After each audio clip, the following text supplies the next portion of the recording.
we'll just go dive right in.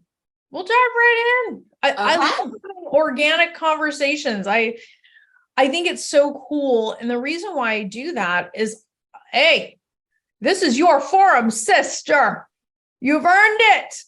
You've earned it. So why don't we just do this? Just start off with sharing with the women listening how you found yourself on this journey. Woo. All right. This is such a special day because, so many years ago, I met you for the first time and I saw a lot of women saying, when I'm on your podcast, and I was like, wow, is that going to be a time? Am I going to be on the podcast? I can't predict the future. I don't have this crystal ball. And I'm here today. So just today is this really magical moment. And I am going to tear up a lot. So I've got the tissues handy. And also, just to preface this, it's been a 10-year journey. It's been a decade of my life. So there's a lot to say. And whenever I would listen to your podcast guest, I just really wanted a deep dive. I wanted to know what their feelings were. I wanted to know what their doctors were saying. That was what I was hungry for. So I've prepared to share that today. And if that's too much, you chop it away. That's the beauty of a podcast producer, right? They will bring, if you want it shorter, you make it shorter. Or if you want to do 2 episodes because you think this should all stay, you make that choice. But I just want to share from my heart, what my story is. And I'm just really excited. I'm so excited. Yeah, I'm super stoked. I mean, look, I wasn't kidding when I said you earned it. And I think that the most powerful way that we as women learn on this journey is through story. Mm-hmm. And so you talk about whatever you want to talk about, sister. So yeah, just start us off with basically how you found yourself in this place where you would even be talking about being on a podcast and doing all this other stuff. So how did that start? Yeah. Well, today I'm 43, but my journey started when I was 33, so a decade ago. And my husband and I decided we were going to try to get pregnant. And I never thought I was going to have fertility issues. And I'm very type A. So the second we started off, it was, ovulation predictor kits and timing to get it right each month. And nothing was happening. And that was really frustrating, 4 or 5 months in, 6 months, still nothing. So I had a friend who said, you should see my fertility doctor. They'll just give you a quick checkup and tell you how things are looking. So we go there and, I just really wish that the doctors are so skilled in so many things, but they just plant that fear. You step into their office and they just roll out that plan and they give you those statistics and that's when it just grabs your heart. Cause then you're like, wow, is this going to happen for me? So I had that full experience where I thought it could be a simple solution, but instead I went in with a top RE here in Los Angeles where I live. And she told me, she saw an ultrasound 7 follicles. She saw I had an AMH of 0.28. And she said, oh, you're not even a good candidate for IVF. You've got so little follicles. You're in diminished ovarian reserve at 33. I wouldn't do IVF on you. Just let's try some IUIs. That's your best hope at this point. So that was my first experience with the fertility doctor, and that was just crushing to hear that, because then you go in this spiral. And at that point, just being the type A person I was, I had already been doing a little bit of research, and I had been working with a naturopath doctor, and she had found that I had Hashimoto's, which is not a super uncommon, thyroid disorder. A lot of women have it. It doesn't necessarily prevent pregnancy. But I asked this RE, I said, I've been researching, I know I've got this thyroid disorder. Is there anything that maybe my immune system could be linked to me, stopping me from getting pregnant? And she dismissed me so quickly. And she was like, oh, no, that's not research. And I was like, well, there's some doctors that are putting some studies out and some books about, steroids and things to bring down your immune response.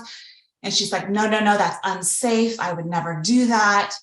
So she really kiboshed the ideas that I had and diminished me. And that feeling, I just remember that as my first experience.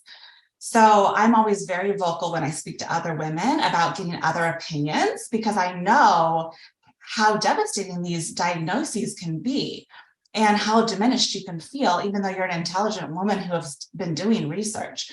So the good news is I was seeing a really good acupuncturist at the time, and I believe in acupuncturists. Like, they are healers. They are a gift to women. You know, find your tribe, just like you always say, Roseanne, who's on your bump squat, and, you know, lean on those people. So she was like, no, I think IVF is a fine plan for you. Go get a different opinion. Go, you know, and she pushed me, and I'm so thankful that she did.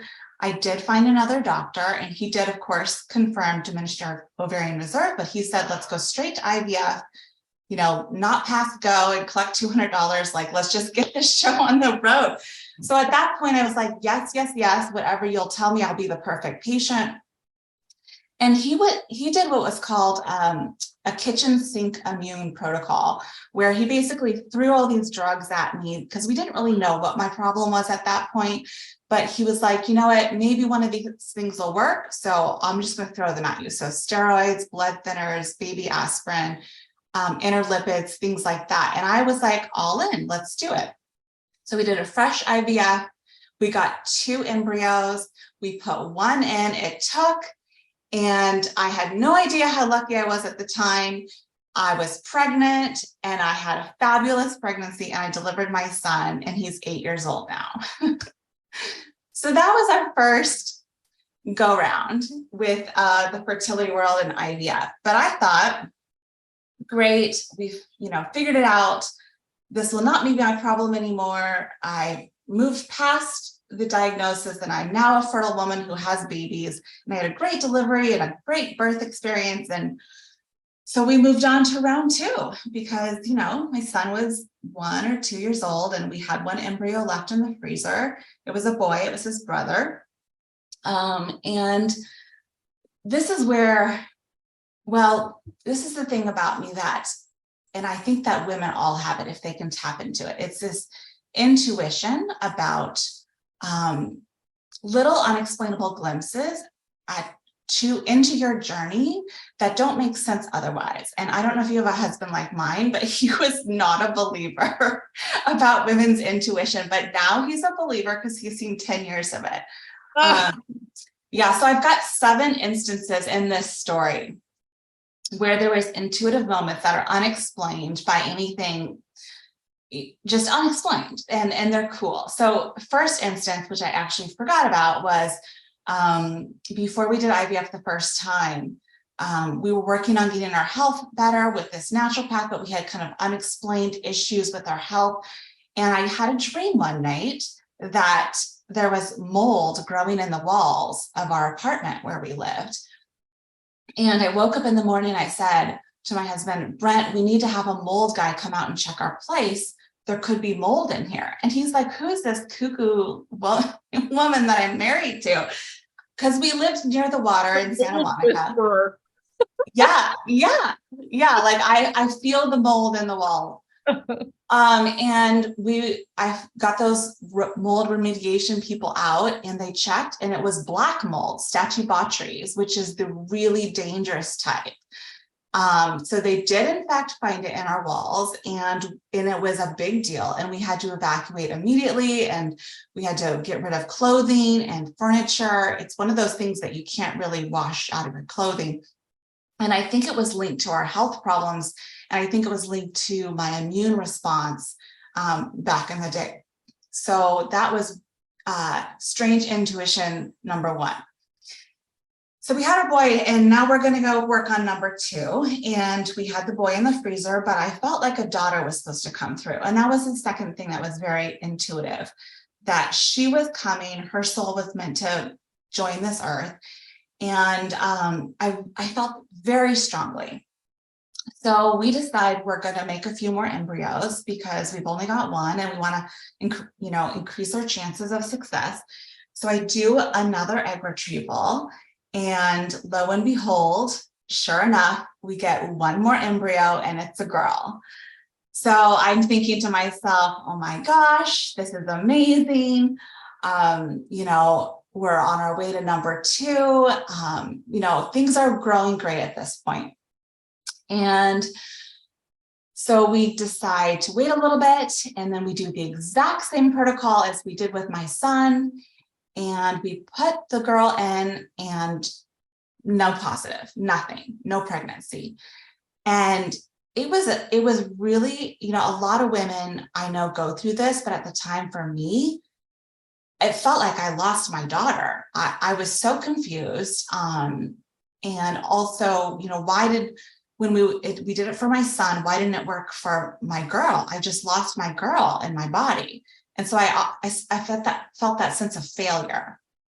And those deep-seated, fear that grips your heart. So the other thing that was happening at that same time that made it a really difficult time in my life, and this was fall of 2017, is that I was working at a large private university. And, when you do an embryo transfer, you need to have your doctor put you on bed rest. And then also there's some certain things they ask for after bed rest, while waiting for the 2-week wait. And, I was at this university supposed to be out in the hot sun, helping with graduation for long hours of time. And so I actually asked for it off. They wouldn't give me it off. So I had to leave early because I was having some bleeding. And I stood up for myself as a woman who was treating my body as if I was pregnant.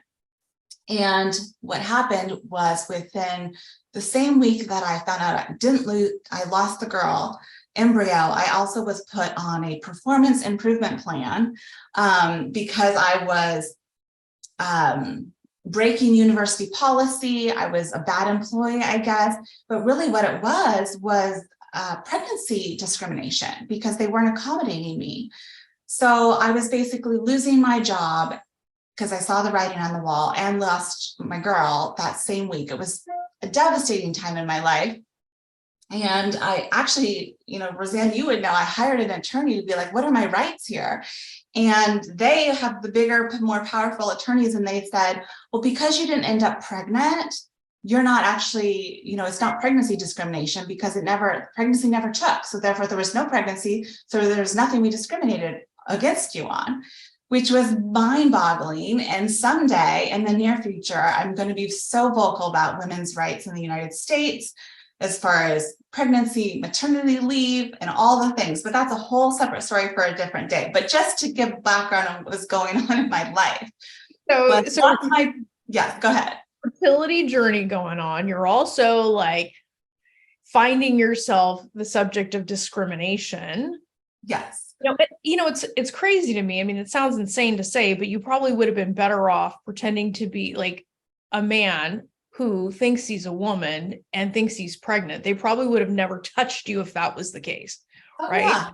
Yeah. I mean, it's mind blowing. I mean, I think your point is really an important one, and one that is well taken, because actual women are suffering actual discrimination and actual circumstances like what you're talking about. Yes. Insane. Yes. So not only did I feel the blow of losing my child, that my dream is that I, also lost my career, because I had soiled my name at this company, and I had a master's degree in business, and I was working there recruiting people to get their business degrees. So at the time I was like, this is a hot mess. Like, I'm really, I'm devastated right now. Like, I don't have the baby. I don't have the job. What do I even have? Those kind of thoughts. And so that was when I was like really on the roller coaster, because women, they start out like putting their toe in the water, and then they just jump in. At some point, they're like, I'm off the deep end. I'm in crazy land. It's all about the next IVF retrieval. It's just get me this baby, because then they get into this state of desperation. And I was already there. So I was like, okay, what do I do? Another egg retrieval. That sounds exactly what I need right now. Jump back in. Why not? So I'm in again. doctors are always happy to do as many egg retrievals as you want. It's just more money in their pocket. So we're back in. So we're doing another one. And my husband is sick. He has pneumonia at the time of the egg retrieval. He also has hepatitis A, which is super random. It's not hepatitis C or B. It's actually one that you can get from like foodborne illness. So it's very random to get it, but he tested positive for hepatitis C and he was diagnosed with pneumonia when we were doing this egg retrieval. And the doctor did not tell us, hey, stop. You guys are not both healthy. You're not in your best frame of mind. Your stress levels are, not where we want them to be. He was like, yeah, that'll be fine. We don't see a difference, like we can do the retrieval. So I want to tell every woman listening now, if you or your husband or your partner are not in the most perfect, healthy place, just put it on hold. I know it feels like the timing, like the days feel so long. Everything feels like it's taking forever. So you just want to get it over with, but cancel the cycle and wait, because it really will affect your results. And it's all so expensive, and it's also emotionally expensive. So if you can have the wherewithal, I get it. I was on the crazy train and I did not have the wherewithal. But if you do, and you hear this today, just stop, let yourself off the hook, relax, breathe, take a step back and try again. They also said that COVID was really affecting partner sperm.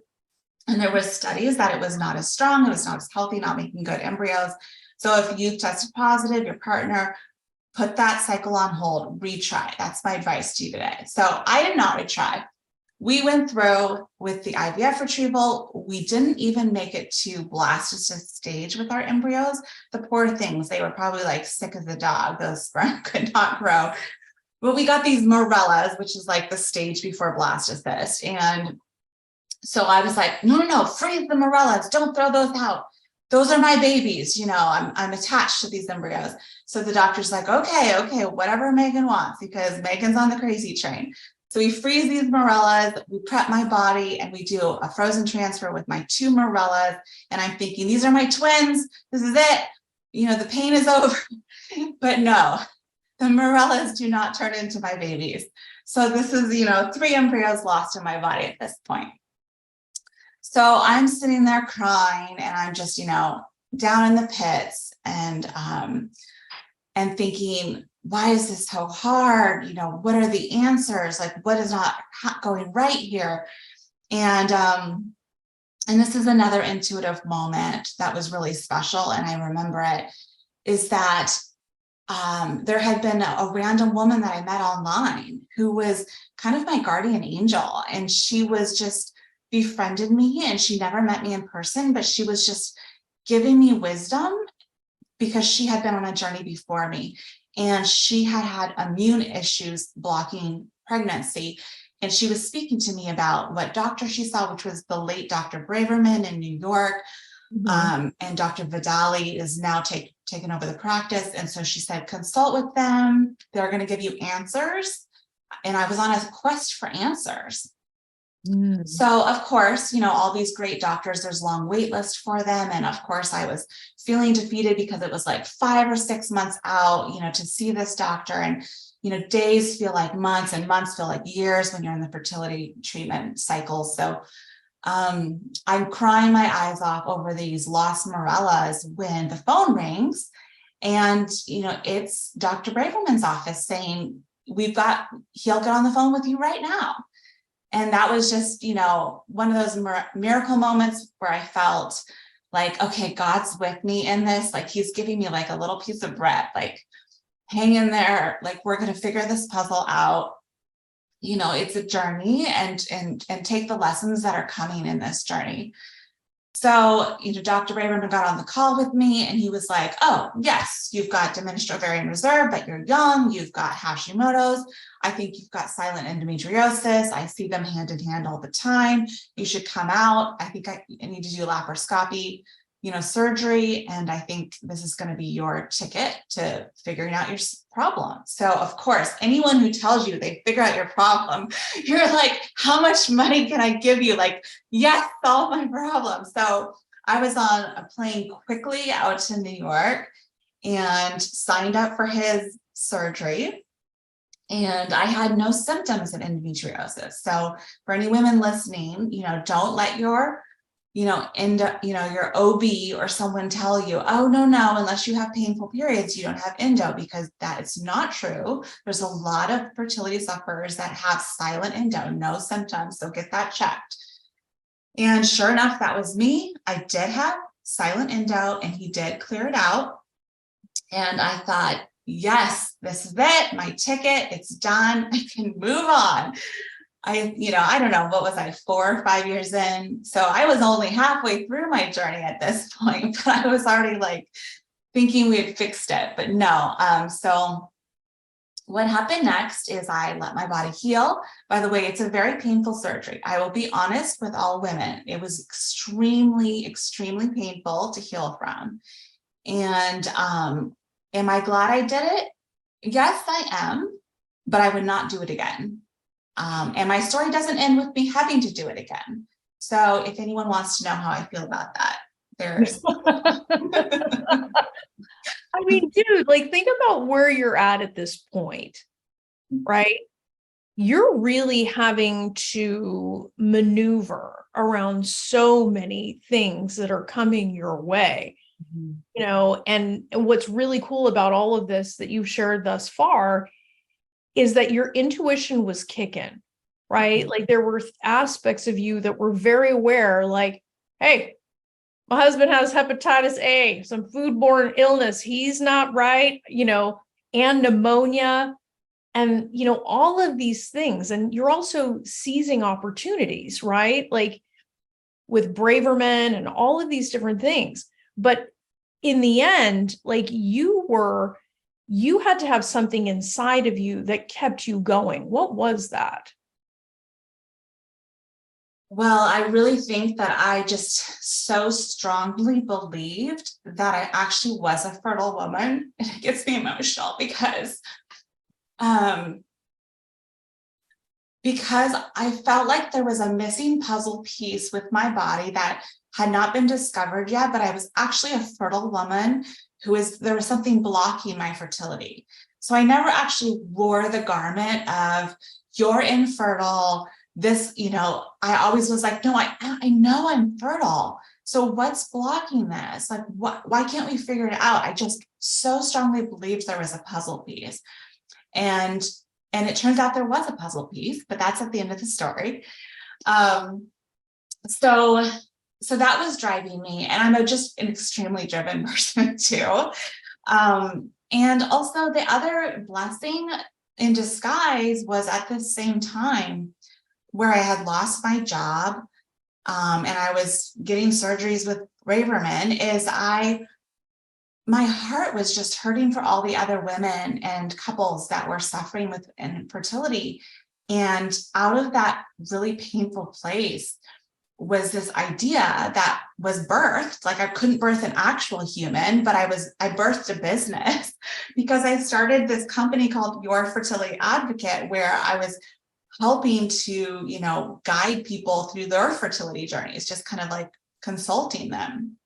And that was cooking in my mind at the time. And had I not had a clear space in my life of the old job behind me with this, all the ties cut, like I'm not going back to the same career, I wouldn't have been able to freely imagine something new, what could exist.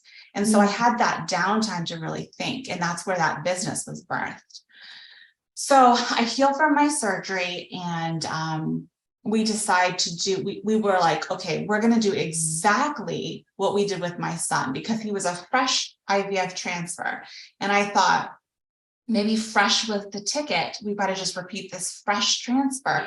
So we go in and we do an egg retrieval to see if we can get more embryos. Because again, we've still got the one frozen from my son's cycle.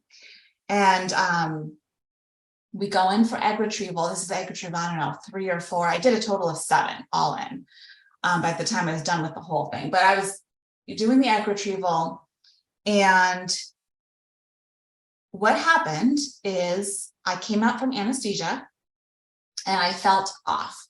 And because I have diminished ovarian reserve, I don't have a lot of follicles that grow. And it's always been pretty easy breezy, these egg retrievals, not a big deal. I'm back to work the next day. I feel pretty normal. This one I felt off. And here was my intuition again, is that something did not feel right inside my body, but I didn't know what it was. So I went home and rested. And of course, the nurses were like, oh, well, I told them, yeah, I kind of just feel off. I don't feel great. And they, of course, dismissed me. And they were like, yeah, you came out of an egg retrieval. You're not going to feel great. I was like, I don't know. Something feels wrong this time, and they told me, no, this is normal. So as the day progressed, I felt worse and worse. And I was in bed and I was starting to feel lightheaded. And I remember I got up to go to the bathroom and I had to put both hands on the sides of the walls next to the toilet to steady myself because I felt like I was going to pass out. And I called the nurses again and they're like, well, drink a lot of fluids. Maybe you've got OHSS. And I'm like, I have like 3 follicles. I'm not an OHSS woman. Like, this is not that's not going to be my issue, But they're like, sleep on it, come back to, call us in the morning, really, really not listening. And at the time, I wasn't as pushy as I am today, because now I'm like the pushiest person you'll ever meet with medical staff. But at the time I was still like, oh, they're medical staff. Medical staff knows best, right? Right. No, they didn't. So what happened was, and then of course my husband chimes in, as any great husband would do. And he looks at my paperwork and he tells me, oh, your problem is you didn't have enough Gatorade. If you would have actually followed instructions, Megan, and drank enough Gatorade, you'd probably feel better.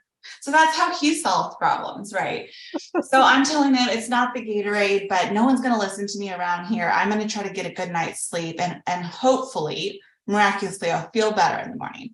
But I'm in pain. My stomach is really swollen. I look like a pregnant person. It's like 8 p.m. at night, 9 p.m. at night. And I'm, going through my cupboards in my bathroom looking for a painkiller because I can't sleep. Like, this is painful. And I'm thinking, don't I have something left over from my endometriosis surgery? Don't I have a single Percocet in this house that I can take? Because I need something strong if I'm going to get through the night. Can't find a single pain pill. And had I found a pain pill that was strong enough to put me out, I would be dead right now. Because I was actually bleeding out internally the whole time, all day long. They had nicked an artery next to my ovaries, and I was one of the less than 1% odds that this can happen. The only time it happened to my doctor is when it happened to me. From all his years, he was a very experienced doctor, that he nicked a blood vessel and I was full of blood. And so I couldn't sleep, woke up my husband, he took me to the ER. And they gave me an MRI and they told you are full of blood. Like, this pregnant belly is from blood. And it was disgusting and it was traumatizing. And my OB doctor had to come in, and I have a cesarean section scar in my abdomen now because they had to open me up, drain out the blood. It was 2 liters, she said. She was like, yeah, she said that. What did she say? She said the ER room looked like a war zone after she finished draining me, because it was terrible. But yes, that was my near-death experience number 1. And I say number 1 because I actually almost died twice on my fertility journey. But they cleaned me up, they sewed me up, and I healed up. And I thought, you know what, that was terrible, but I survived. And the good news is, from my egg retrieval that we had done that went awry, we've got 1 more embryo and it's a girl again. Oh, near-death experience, no biggie. I got a girl on ice. I can keep going. Nobody could accuse you, Megan, of not being a gangster on this journey. I mean, the only thing you were missing was a gunshot wound on the way over there. And you're like, it's just a flesh wound, right? I mean, seriously. It was nuts. And true story, my husband has taken out larger life insurance policies on me, and he signed up for the extra level of health insurance because he's like, my wife is going to keep ending up in the hospital because she's crazy. So I need like better insurance over here. That's the truth. But yeah, I thought, you know what, this was awful, but hey, I survived, and I've got a C-section scar without the baby, but that's okay because I'm alive and kicking, and I've got that girl embryo, and it must have been meant to be because there she is again. She exists in the freezer, and there's my daughter. This is the one who's been calling to us. So I heal up, and maybe 4 or 5 months, and I'm feeling good, and we do the exact protocol and we put her in, and it fails. So again, no positive pregnancy. And this is just like, life does not make sense. Like, what is all this meant for? Like, this is devastating. I have no answers. This is beyond frustrating. Just confusion, because my intuition said, yes, she's coming. There's a puzzle piece to figure out. And yet I was hitting slam door after slam door. And I tell myself that any other time in life, like I would be dating a guy, or, you know, there'd be some sort of intuitive feeling like, okay, he's not meant to be, you know, I'd shut the door and walk away. You know, I actually do follow that generally in life. Like if there's too many slam doors, like there's your sign, it's not for you, you need to move on. But for this fertility journey, it was like my intuition was directly in conflict with what my path was saying. My path was saying, give up, these are slam doors, this is not meant for you. But my intuition could not have been stronger. So it was a very confusing place to live. And at that point, I just kind of was in a lost state. And that's actually when I met you, Roseanne. So I hear that a lot. The lost state. Yeah. So let me just 1 second get to where I was in the story, because there was a lot. I had to make a few notes. I love your type A thoroughness here too. I mean, because I didn't want to forget some of these important parts, you know, that matter to me, and that hopefully they'll help someone else. That's why I'm sharing this. So it's 2019. I met you early 2020. At the end of 2019, I went to a women's conference, and it was a packed auditorium, and we were supposed to do an exercise, which probably is an exercise that mirrored something that was in your book, now that I think about it. But it was something about speaking what your greatest fear is, you know, putting that out there, finding a stranger in the room, and then just speaking what your greatest fear is, and sharing that with this stranger. So I remember this so distinctly because they like dimmed the lights, and you had to get out of your seat, and you couldn't like talk to someone that you came with to the conference. You had to go find a stranger. So I don't know how this woman appeared in my path with dark hair, and she looked really young. So I thought, oh, great. Like, I'm going to talk about my infertility struggles, and I feel like I'm never going to be this mother of this daughter that's supposed to come, and she's going to laugh at me, and she's never going to relate. So I asked her to start first. I was like, well, you wouldn't mind, will you share yours first and I'll share mine next? So she shared first, and it blew my mind because her journey was literally that she had given birth to a baby boy, and she struggled with PCOS, and she had surgery after surgery to try to fix her fertility problems. And she said it took years, and it was so disheartening. Because I felt like I was supposed to have a baby girl. I mean, it's just like blows my mind. So she then reaches out, takes my hand, puts it on her belly, and says, I'm 4 months pregnant with the baby girl right now. Yes. So I, of course, lost my, eyeballs, like they're just draining water. And I'm thinking, wow, of all the women in this auditorium, you crossed my path with this story to tell me. And so of course I tell her what I'd been through, and she says, you are going to have that baby girl. She just really says it to me. And she says, have faith, she's coming. And I shared that with my friends, that were at the conference with me, and they were like, wow, like, where was my person to give me a vision? Because no one else in my group like had such a profound experience of this sharing. And so I held that story in my heart, and I actually added that woman as a friend on Facebook, and she's still a Facebook friend today. So that happened, and then you happened, Roseanne, because I had made a choice that I didn't want to live in this dark place of, is this ever going to happen for me? Maybe I don't deserve this, because you really punish yourself with your thoughts. And I even had the thought, maybe there's something about me that I'm not supposed to be a girl mom. Like I'm not the right woman to raise another woman. Like those were the thoughts I was punishing myself with. And Wow. it's funny, like what's the term you use for those? It's a good term. Saboteurs. Absolutely. Where you just like punish yourself with these thoughts, and why was I thinking that? What a terrible thing to, flog myself with. So I remember getting served one of your ads, and at the time I didn't know much about, how everything online works, but I was like, it's a sign from heaven.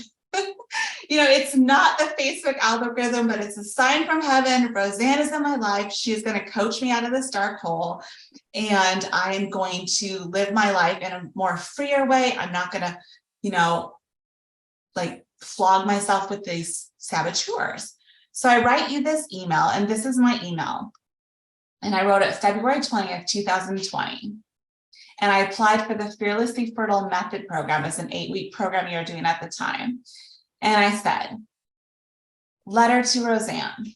I have one frozen embryo left. I need help to decide what to do, as I've lost faith in my body after all the losses and a near-death experience after fertility surgery.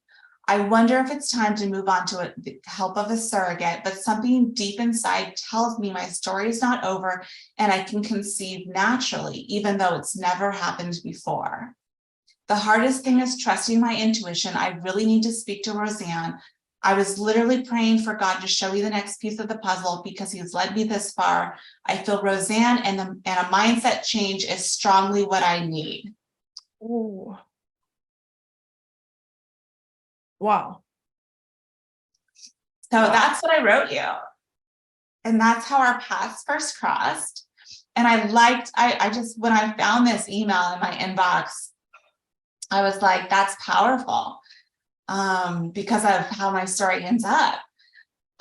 So we start working together. It's the 8-week program. And of course, I'm the best student in the world. And I did all the meditations and everything you told me to do because, type A. And lo and behold, I get a natural positive pregnancy test for the first time in my life during your coaching program. Like, what is that? And because of your coaching program, what happened? Well, let me see. I don't want to get too ahead of myself. So I got a positive. It was my 40th birthday. I was actually secretly pregnant on my 40th. It was a big year. That whole, everyone's always stressed out about turning 40 when they're on the fertility, roller coaster. I turned 40 and I found out I was pregnant. I was coaching with you because it was in March. And it was a chemical pregnancy. So it was short-lived, but it existed. And because I was working with you, instead of letting it spiral me into despair, I reframed it. And it was your help to think, okay, what did this actually answer for me? Like, what did this tell me? This told me that I actually can get pregnant naturally, because I never knew that before.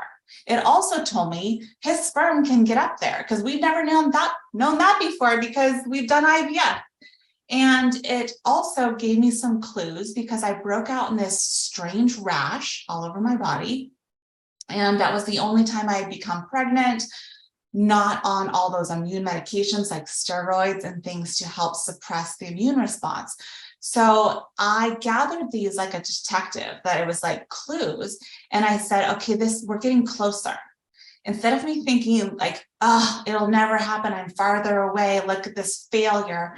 Instead, I thought, look at these wonderful clues I gleaned from this chemical pregnancy. And that mindset shift was super powerful, because that was what shifted on my journey, that helped propel me through the next, really difficult time that I still had ahead of me. So, we coached together. Then I started doing some private coaching with you.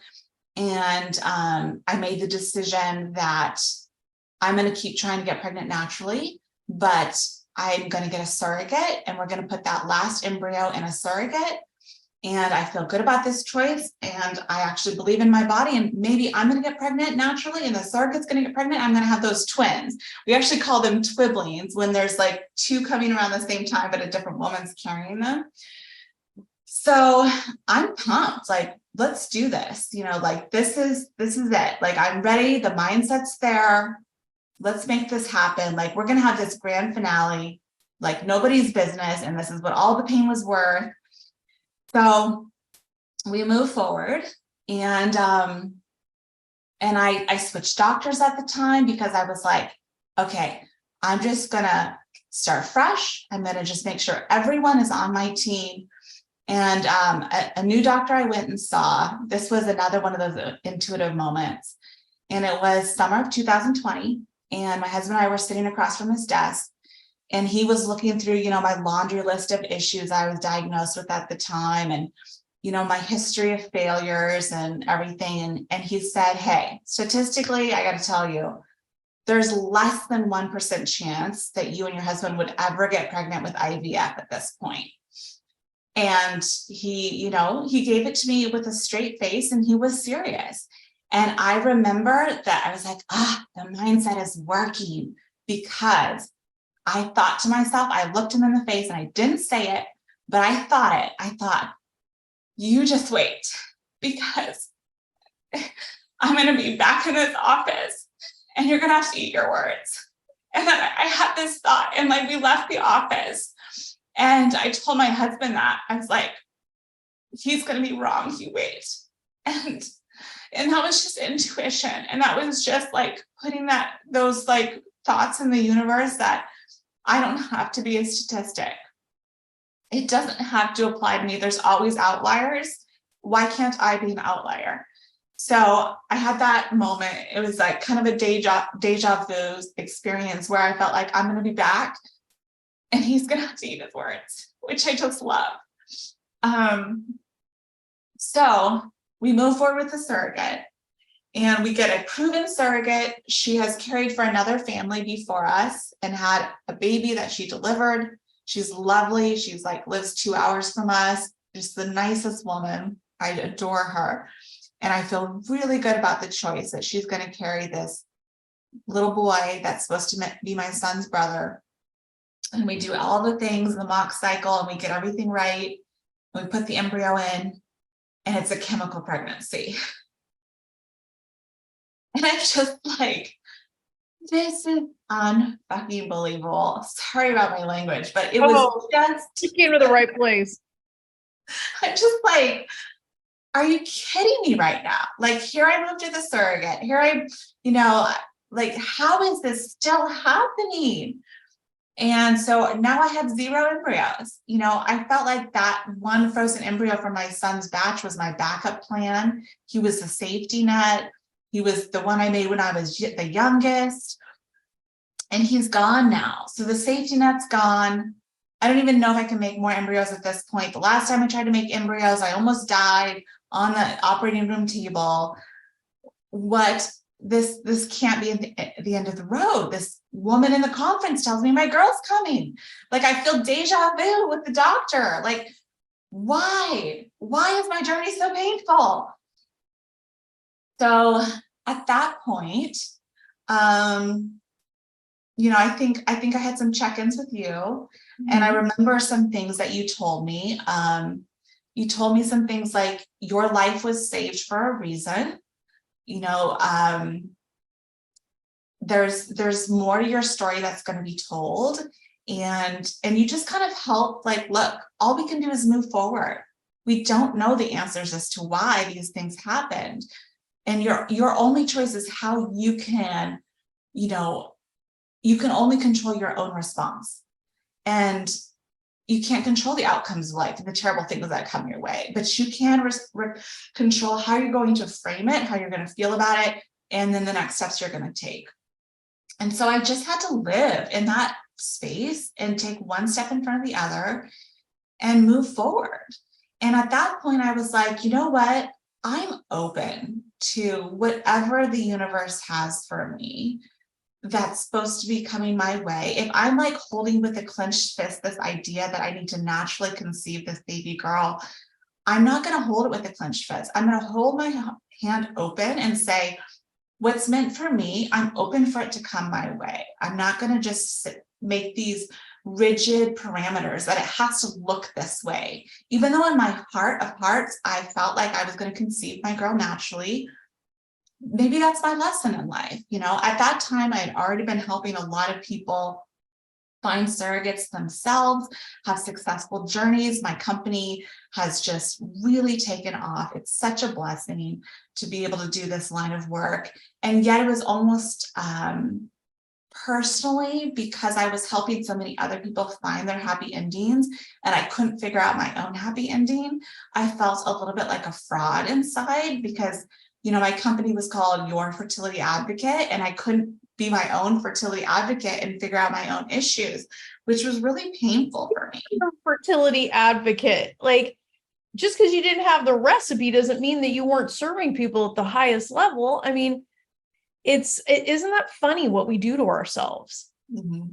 Right? I mean, how many babies were born because you matched couples and families with surrogates? And I mean, it's just incredible what you were doing and are doing.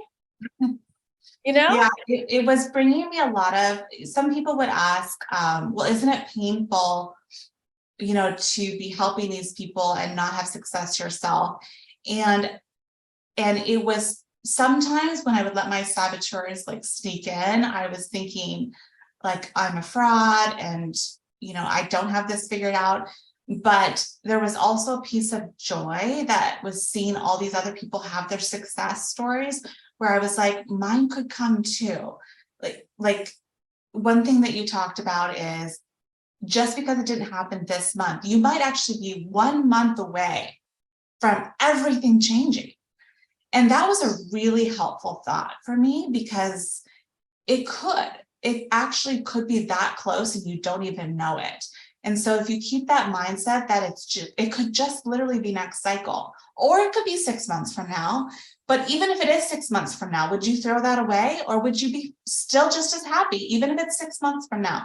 And it was true. I would still take my blessing 6 months from now or a month from now, whenever I want it to come my way. And that was a helpful way to look at things. So when I was in this dark place of, you know, no answers and confusion. So at this point, you had a chemical pregnancy with a surrogate. And so where did you go from there? Because and as you were saying, you know, once you let go of this death grip on the idea that you were going to have your daughter naturally, that had to have opened up some possibilities for you. Yeah, I was like, okay, you know what? It's an egg donor.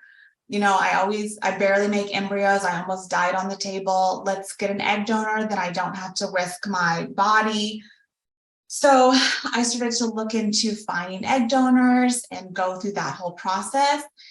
And it's an emotional process because you do have to kind of bury the thought of your own biology. And sometimes women are really tied to that, which I think, and I saw it in my clients that I helped. I saw how much happiness would come into their lives when they became a mother, and that it was completely irrelevant after the point if there was some sort of biological connection. Like they loved that child just as much as my biological mothers did. And being able to see that with a gift, because I think a lot of people don't realize that. And they truly do think that they will feel different if there's not that biology. And I disagree.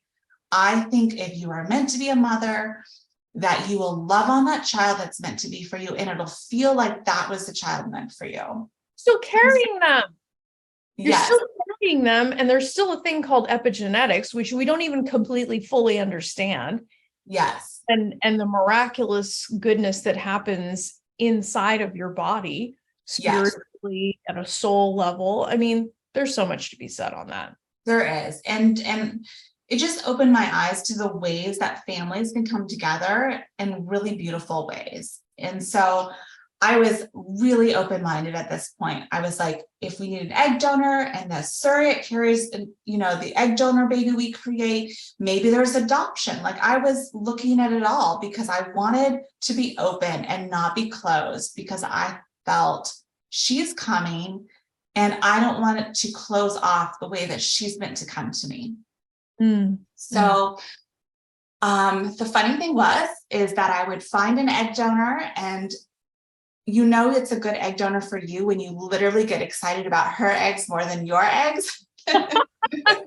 Because you're like, she's young, she's a model. Like, are you kidding? I've been through like death's door and back. I get the model. Like, give me the model from Harvard, and I want her eggs because I deserve it, So I found two different ladies that I was legitimately more excited about their eggs.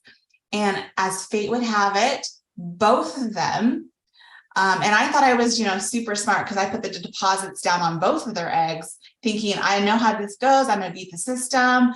I'm putting deposits down in case one backs out. I got the backup. Oh no, they both backed out. And yeah, they both had personal reasons they backed out. And, you scour these databases for a long time. It's not like an easy decision to find your egg donor. For me, I wanted one that I felt like semi-resembled me. Like, obviously I'm not a model, but, the same hair color and all the things.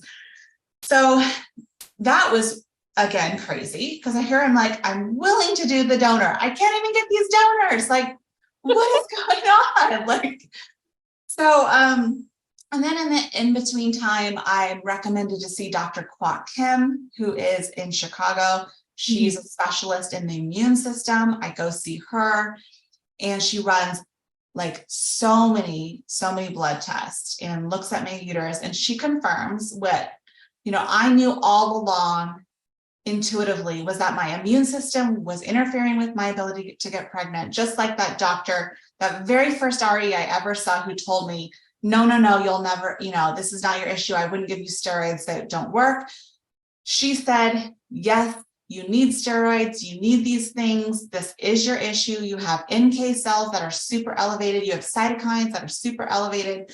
We don't really understand why your body looks like this, because you don't fit a typical diagnosis. Like, you don't have, lupus or these other autoimmune diseases. So it's confusing, but your numbers tell us you need these things. And so I thought, okay, let's do it. I'm going to just start steroids and just do them and try naturally, because she thinks I could actually get pregnant if we treat my immune system. So while I'm looking for egg donors on the side, I'm doing whatever Kwok Kim tells me to do, and we're trying naturally. And I will be honest, how many years had we been trying naturally at this point? Sex was so not fun by this point. I mean, we were so beyond trying to pretend that we were going to make trying sexy. Like, it was just, and I feel like this needs to be said, because I think a lot of women are too embarrassed to say it. And I want to let you off the hook. Like, we, we're done pretending that we were going to have fun at that time of the month. We had been traumatized by what we had gone through, and we're like, okay, the sperm has to get to the egg at least twice in this window every month. I'm so tired of like trying to no lingerie is going to cut it at this point. It's not fun. Mentally, physically, let's not pretend with each other. So we got what's called Mosey. It's like a little syringe that basically same-sex couples can use to get impregnated. And we used the Mosey for that year, because I was like, I don't want to pretend. I just want to be authentic. You want to be authentic. Neither of us think this is fun. This is traumatizing, but we still want to try at the right time each month. So you go do your thing in the bathroom. We'll put it in the syringe and I'll shoot it up there and we'll be done with it. So if you are at that place where you're like, honestly, it's so uncomfortable even trying anymore, physically, just let yourself off the hook. There's things out there that help you. We utilized that for a while, and it was actually a breath of fresh air, because we were just being authentic. Yeah. I mean, I remember an acupuncturist saying that to me a long time ago. And I thought that that was bullshit at first. You know what I mean? Like, you got to get it done. You got to get it done. But she was like, she basically told me that if you're having sex and you don't really want to, that is not the energy within which to bring a baby. Yeah. And when I heard that, I'm like, And so, I mean, I think your point is well taken. I agree 100%.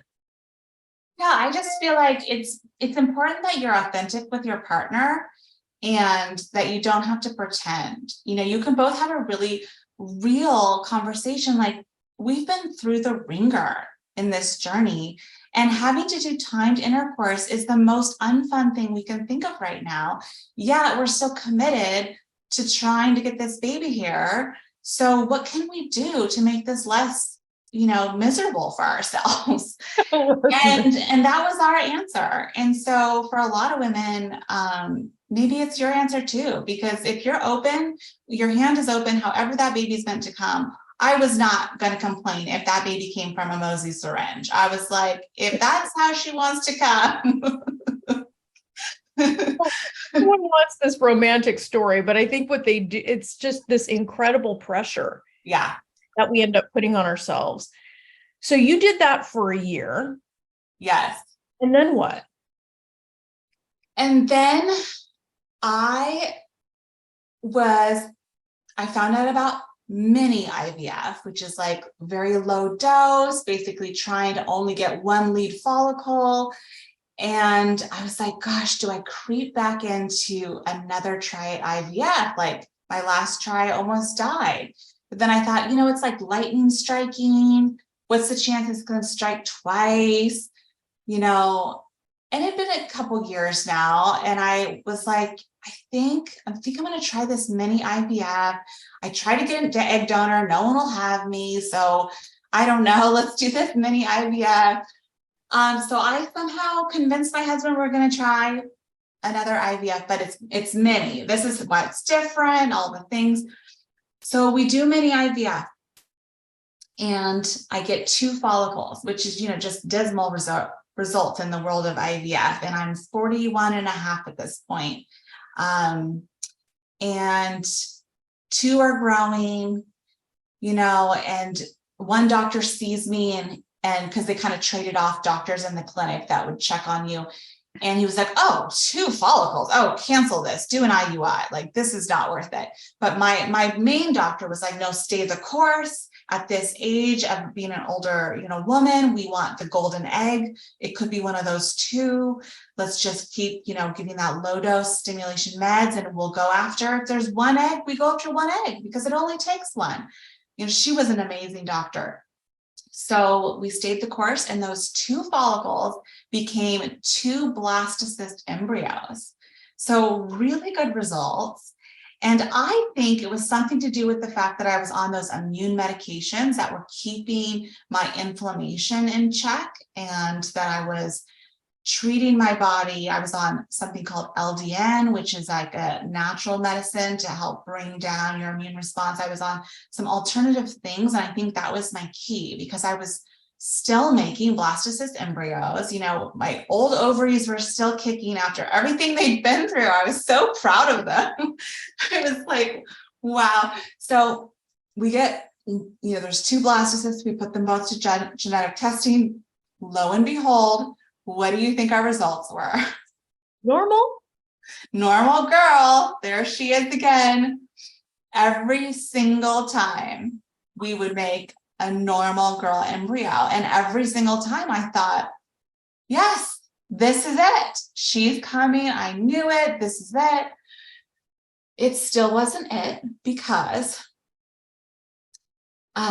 what happened at the time? Well, actually, when I had those 2 follicles grow and 2 blastocysts, and my girl again appeared in my life in the freezer, I thought, I have won the lottery.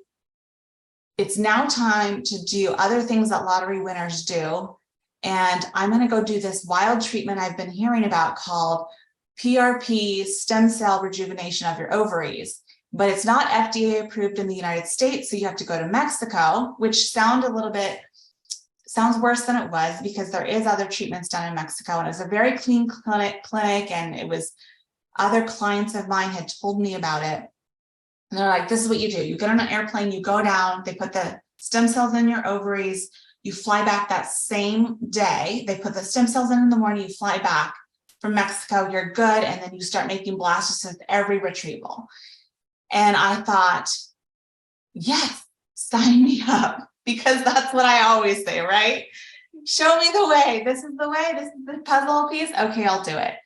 So I actually went by myself, because I thought, I'm going to be in and out of Mexico. I'm just going to get this done. I'm going to come back.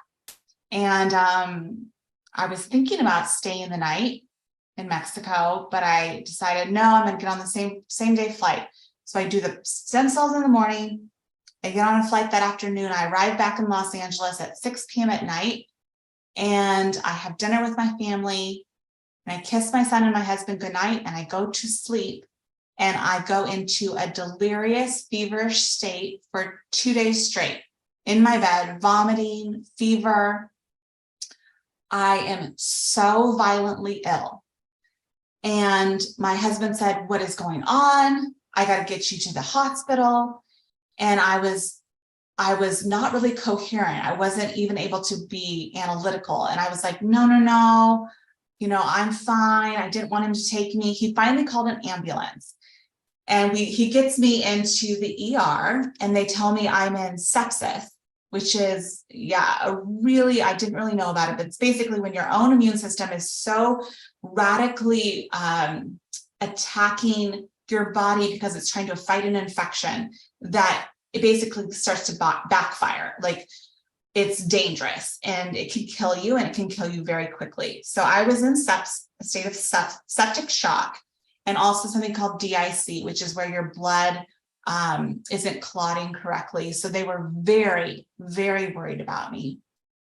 And intuitively, I felt I was in the hospital. They were whispering about me. I knew that they were worried. And I felt like, am I going to die? Like, is this it? Have I finally done it? I put myself in the grave on this journey. And I wasn't getting better. I was getting worse. And I had been there for 5 days. And I remember so distinctly, I called my mom, and she's just like a powerful woman of faith. And I said, basically I joke with my friends, if you need like someone to put a prayer up for you, you need my mom to do it, because she's got like a direct channel to God. Like, she will put one in for you, and she'll call on a favor from God. So I was like, Mom, you have got to pray, because I don't think I'm getting out of this hospital. I've really done it. Like, I'm in bad shape, and usually I bounce back, and I'm strong and healthy. And I don't think I'm coming back from this. And she says she was up all night on the 5th night, praying over me and praying for my recovery. And, they came in the morning, and they took my blood, and they were just like, what is going on? Because my liver enzymes and my red blood cells and my white blood cells, my red and white blood cells had completely normalized overnight. And they were just like, this is a miracle. And my liver enzymes, they were not where they needed to be, but they were trending in the right direction. So I 100% had a turnaround overnight. And I credit it 100% to her prayers in like healing me from death's door again, where I checked out that day and went home that night and finished my recovery at home. And sepsis did not take my life. Wow. It's crazy to me when you think about those things. And, that could have been an opportunity. I mean, like, you probably had enough of these thoughts going through your head. Like, I'd really done it. Like, I love how that's so human to say, okay, I had finally done it. I had really taken this journey to the nth degree, everything that you shared up to this point. And then you find yourself 5 days in the hospital with sepsis, calling in your mama for a favor from the big guy. Right.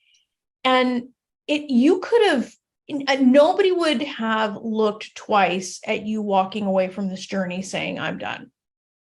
What I'm curious about is why you didn't say that. Well, I knew I was done with fertility treatments in my body. Like I felt like I was super lucky that was supposed to take me out, and I squeaked by through that one. But I knew that was it. No more fertility treatments in my body. I probably shouldn't have done them. I still pushed the limit, and I had to be like, my hand had to be slapped again. Like, it's no more. Because I guess I didn't learn my lesson the first time, or the second, third, fourth, or fifth time.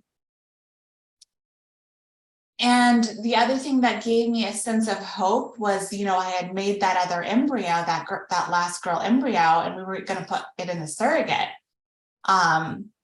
And she had been waiting for me this whole year because she had the chemical pregnancy the first time. And, I tried to get an egg donor, couldn't get one. Finally did the mini IVF with my body, got one again. I was like, we got the embryo again, And then I was like, yeah, and I'll do the stem cells because I'm winning the lottery. So let's, get a backup because, you are always like, we need a backup chance. And I'm back home recovering, but we've got that girl embryo. So I'm telling myself it's going to all turn out okay because she's still coming, and this is going to work. And this is how the story ends. I walk away with my life and baby girl comes. So we put baby girl in the surrogate for embryo transfer number 2, and 0 beta, fail.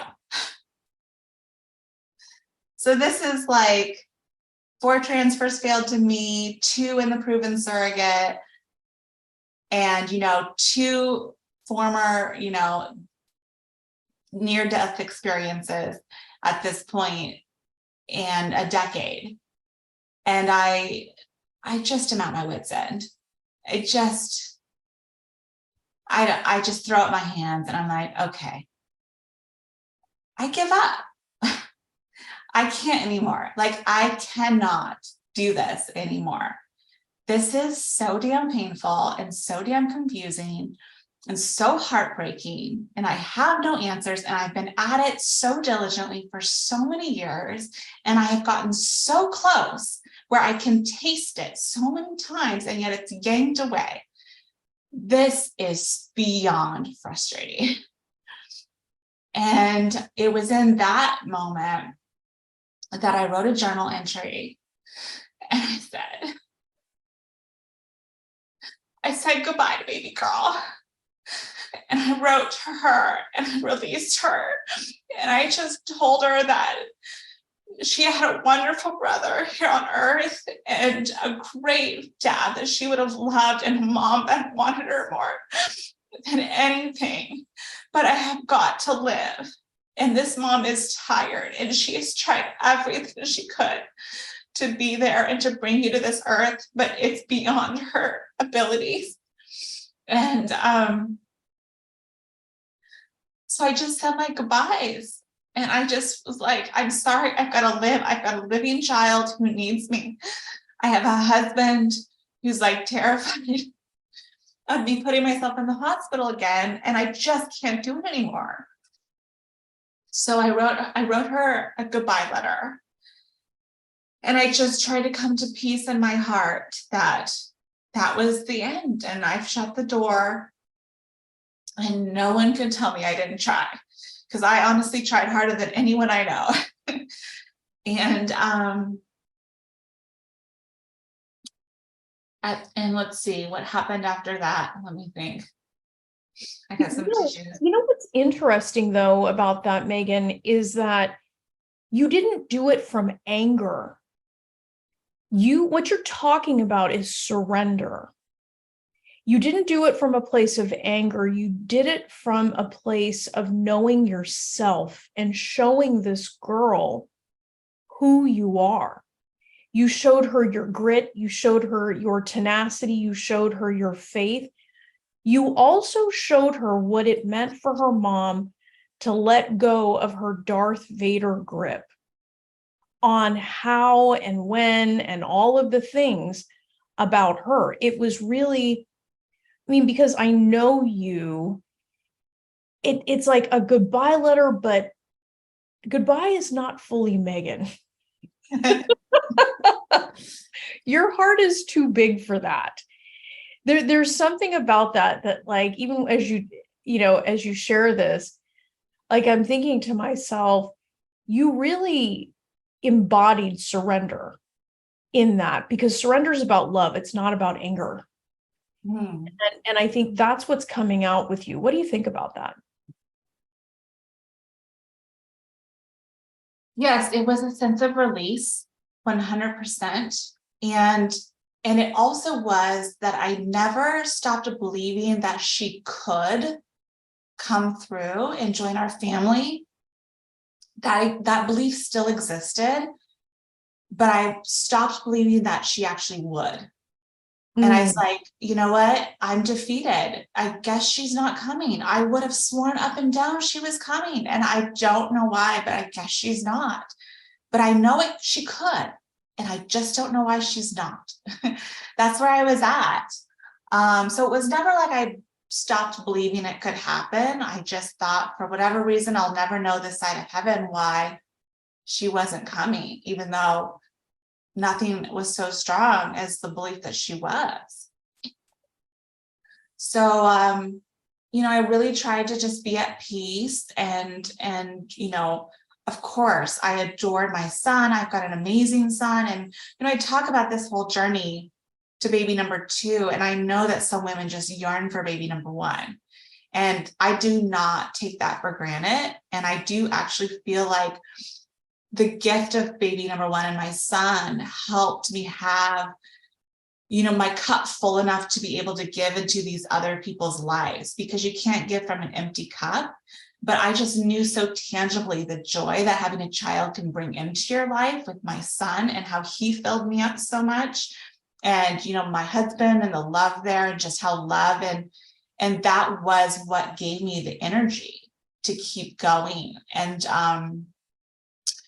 I just tried to be at peace with that. Like, that was what our family looked like, and that's how it's going to be. And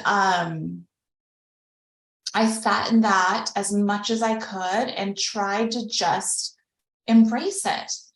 And my mother-in-law had 2 boys, and her husband didn't agree to ever try again. And she, knew how much we had tried for a girl and wanted a girl. And she told me, she's like, I'll just tell you right now, it's never gonna go away. That pain in your heart for that girl. That was her best advice that she gave. Oh, thanks. She was like, I still miss that I never had a daughter. Like this, like mother-in-law guilt trip. And I was like, oh my gosh. So she's like, I don't know, 80 or something. And she's telling me the hole in her heart would never go away. And I was like, I'm going to have this hole in my heart. It's never going to go away. Like, I'm trying to put myself at peace, but maybe it's not. And that was actually what was most scary about it is, am I always going to feel this sense of loss? Am I never truly going to be at peace that our family is complete? And that thought really haunted me. And so I spent a few months trying to be at peace. And, the mother-in-law conversation just kept ringing in my head. And believe it or not, and you probably would believe it at this point, knowing what I've told you, is that I went back to my husband and I said, guess what? I'm not done. I still feel like she's coming and I cannot shake it. Oh, and man. So that goodbye letter was actually see you later. It wasn't actually goodbye. It was this beautiful, like, but I think this is important to point out to the women listening though, Megan, because I think women get confused. They think surrender is goodbye, or that you have to like fully, and it's like your heart, truth when you hear it. And that's when like, if this thing nags at you, if this thing keeps, interrupting your peace, its purpose, it is blessed, it is meant for you. because it never lets you rest. Yeah, it didn't let me rest. And I gave it my best shot at putting it to bed. I truly was like, let me dream, just release me from this. Like, why is this? Why do I just keep thinking about her? When I see a little girl run by, I'm like, that's her, she's coming. And I don't know if anyone's read that book, Spirit Babies. Super helpful if you've had a lot of lost embryos or miscarriages. Oh, yeah. So I just felt the spirit, the soul of that child is still speaking to me. And so of course I go to my husband, and he's just like beyond with me at this point. We're in therapy. Don't worry. We've been in therapy for years because this stuff is so hard, on a relationship. And I say, I just can't shake it. I just feel like there's meant to be another child here. And you know what? The great news is it's not going to be in my body. So I'm not at risk for any sort of surgeries or near-death experiences. But hey, I have a business that is thriving, and I know how to get egg donors. I know how to get surrogates. I know how to do all these things that can be really stressful for people. So let's go get another egg donor and a new surrogate, because I don't want to be 70 years old like your mother and think, why didn't I keep trying? This is important to me. This is where I'd rather spend my money. Like, this is what's valuable. I know you really want it to be a dad to a daughter, and you believed she was coming too. He was way okay with just being one and done at this point, because he wanted a wife that was alive. But, I go to him and I was like, this is what I'm thinking. And he's like, okay, well, let's do this. Let's have one more check at the doctor, a day 3 check of your follicles, make sure really the ship has sailed. You're basically premenopausal, because my cycle was irregular at this point. And, I had stopped all of the crazy medication that Kim had put me on. And I had, written goodbye to the daughter. And we were just in a different place. And I said, okay, I'll go for a day 3 check, just to appease my husband, because I know what the doctor's going to say. But whatever, if he needs to hear from the doctor's mouth that the door has shut, the ship has sailed, it's not happening in my body, that's fine. So I wait for my day 3 check to come. I wait for my cycle, I wait for my cycle, I wait for my cycle, and I'm still waiting for my cycle because I am 6.5 months pregnant right now.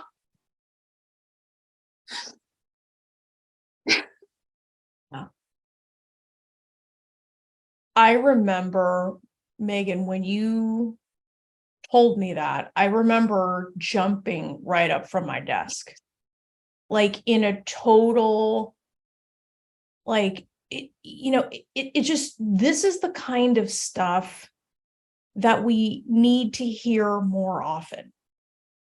And, for somebody like you who leaned into the dream and leaned in hard and had the guts, even after everything you went through, to love yourself, love this girl, love the family enough to go to your husband and say, I'm not done. I don't know how this thing is going to happen, but I'm not done. And I think the remarkable thing about that, especially when it comes to you, was that wasn't about ego.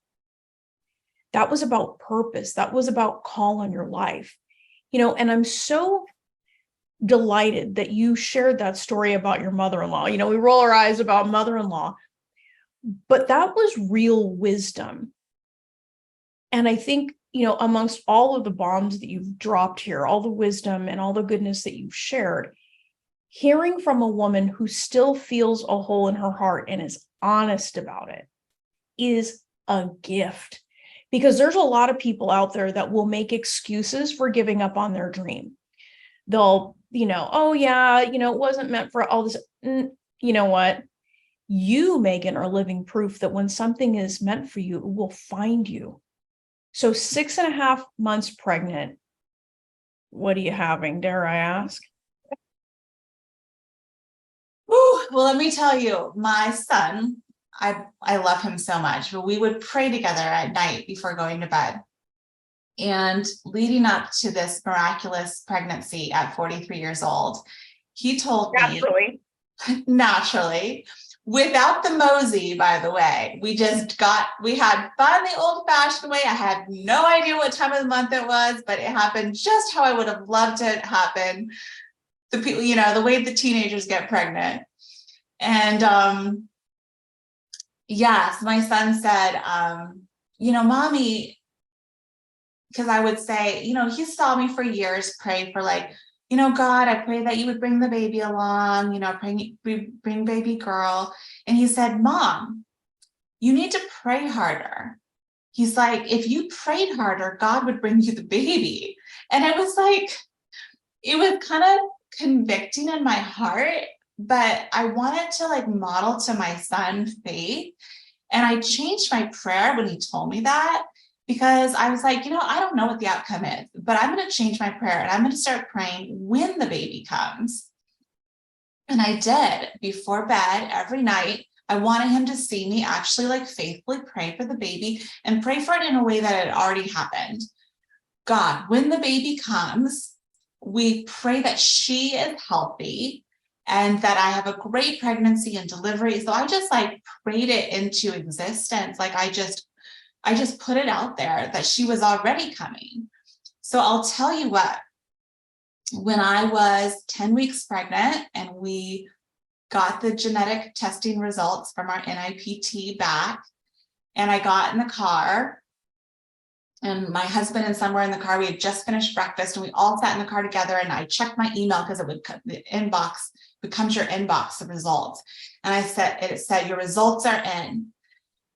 And I was like, what do I do? Do I look at it? And my husband and my son, they look at me like, yes. So I click it open and it says, congratulations, you're having a girl. And I just burst into tears because she was there. And I'm just crying hysterically. And I guess I threw my phone on the ground, and my sweet son, 8 years old, he goes, Mommy, why are you crying? This is what you wanted to happen. He didn't understand the concept of tears is such intense happiness. And yes, it's a healthy baby girl, miraculously. And let me tell you, the doctor who did the NIP test and the doctor who did the heartbeat ultrasound and did the betas was the same doctor that 3 years ago said less than 1% chance this will ever happen for you.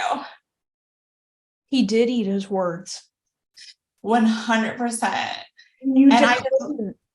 Yeah. And that intuition was true. It was a deja vu moment. And I walked in there and he found the heartbeat super strong, 180. And he goes, wow, this is a miracle from God. And I don't even think he believes in God, but he just knew how unlikely it was.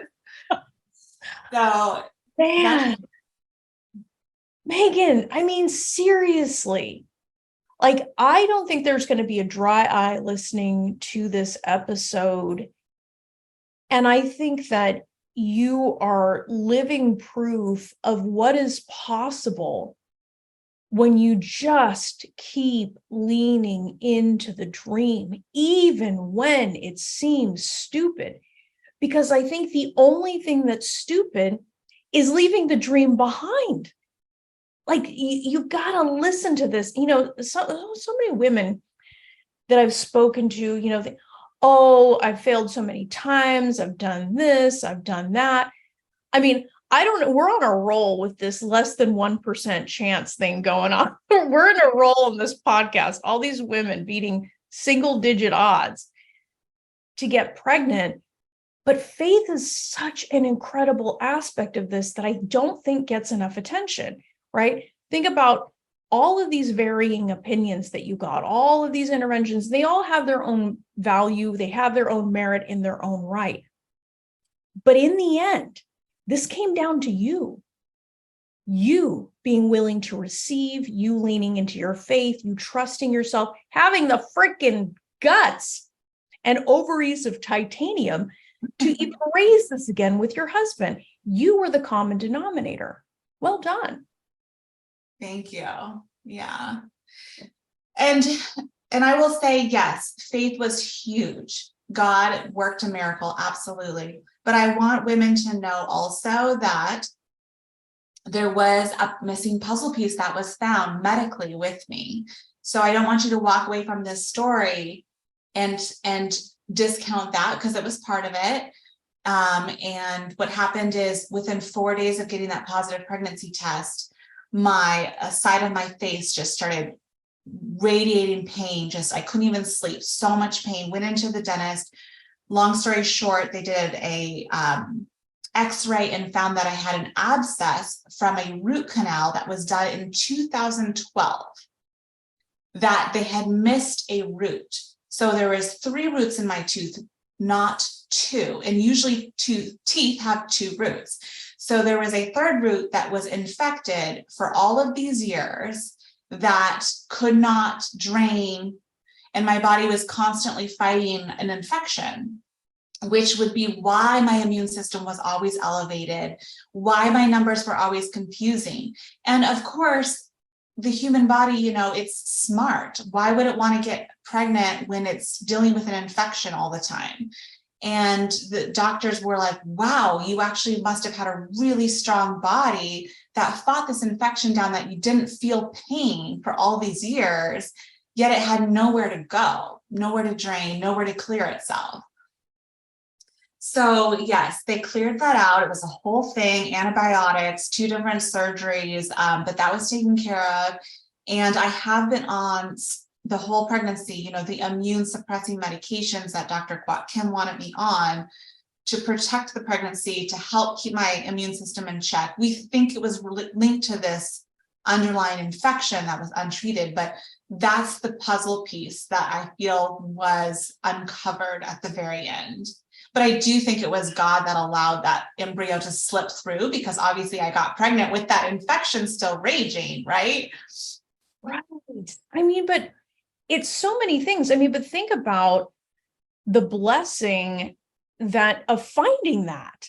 Yes. Can you imagine having this miracle pregnancy, natural, and then losing this child that you have been waiting for so long? You and I would be having this conversation from a mental hospital, I suspect. That was the case. Yes. But, and you didn't go into fear, you got it taken care of, because you found out 4 days after you got your positive pregnancy test. Is that right? Correct. That's when the pain started. Yeah. Yeah. So this baby's strong. This baby's strong. She lived through all the antibiotics and surgeries and all that good stuff. In the end, I think it's wonderful. And I think what you're sharing here is going to serve so many women to not give up on the dream. Look for other things like underlying infections. What an incredible thing to share as well. It's very moving to me to hear this story again. And also to really share this moment with you 6.5 months into your pregnancy. Your daughter is perfect, and really witness all the incredible things that you learned, what you've been through, what you overcame, and what you're going to be able to teach her. It's awesome, Megan. Absolutely. I do believe I was meant to be a girl mom in the end, and Certainly. I have a lot for her to learn from me. And I hope she grows up to be a really strong and brave woman who does, who changes things in the world, because there's a lot of change that needs to happen. And hopefully she'll take after her mother and be a change maker. How could she not? How could she not? Well, I'm so grateful that you shared this story. And I think it's going to give women, everyone's going to go check their teeth for, is there a 3rd root that I don't know anything about? But it's that kind of out of the box thinking, and also body awareness and connectedness with the self that can make all the difference.